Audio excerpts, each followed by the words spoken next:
place. I run a little lawn service business. I'm going to be making a bunch of little videos on that. You're probably here today for the 500-hour review on the Gravely Proturn 252. So if you like the content, please like, please subscribe. There's all kinds of good stuff coming. Sometimes I'll just be cooking or doing whatever. Well, let's get to it. Yamaha MX 775V EFI.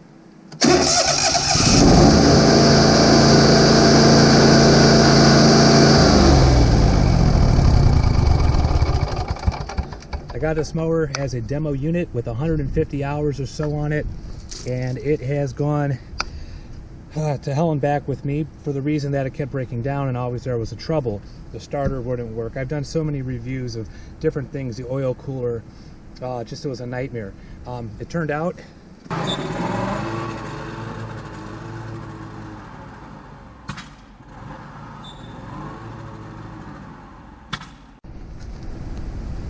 the gas gauges never really worked right, so I was running out of gas all the time. You're just gonna have to just keep gas on the truck with you, because you can't run it always at full tank, because then the gas makes it into these little guys. Anyways, you don't want to run it at a quarter tank or less either, because then it'll start stalling out on you if you're on any kind of an incline. So that's awesome. So basically, yeah, that sucks. This gas gauge, look, half tank, right? Oh yeah, that's another issue. Ugh, you gotta hold this little piece underneath here. There you go. I don't know if you can see in there. This sucker's near empty, but it says I have a half tank, so right, keep going. But really, that's the only other flaw, is this cap and both of these gauges, both sides. I kept getting holes in my tires from roofing nails. These now are the kind with no air. I don't know what you call them, but they weren't cheap. They come on the 400 series. This is the 200. It's a 252 with the 52-inch X Factor 2 deck.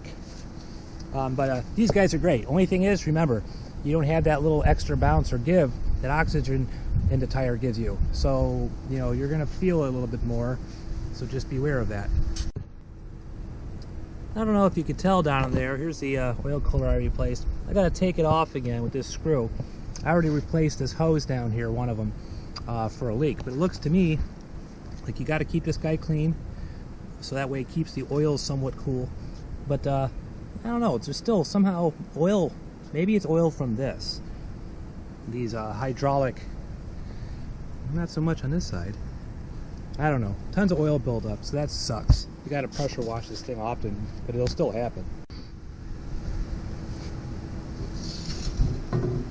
Now I gotta blow this out.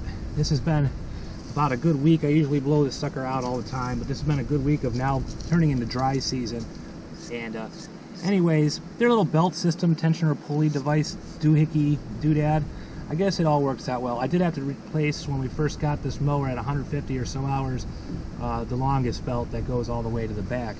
But I haven't had any problems since. Deck height adjustment pin.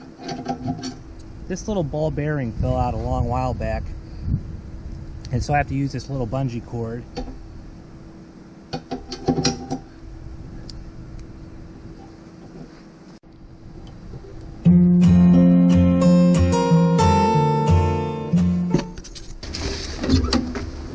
This thing has never worked, so I don't know. It said at 190, I'm about 175. I can't really complain. You can bounce around on this sucker. Yay! 510 hours.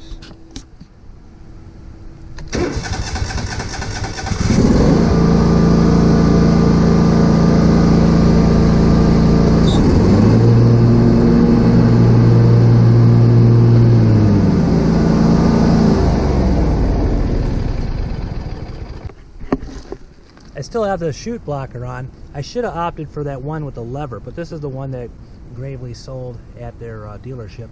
But I bet you that one with the lever, then I wouldn't have to mulch up every darn thing. All in all, not a bad mower. I probably wouldn't buy another Gravely again, but maybe I would. But it does start now. It used to not start and used to not do a lot of things. And but I did make it through season this year with no issues. So other than just replacing the front tires and realizing that the gas gauges are useless. So it's up to you if you want to get one. Now you see what they look like. They do start at 500 as long as you don't have the problems I've had. And other than that, that's my review. I hope it didn't suck.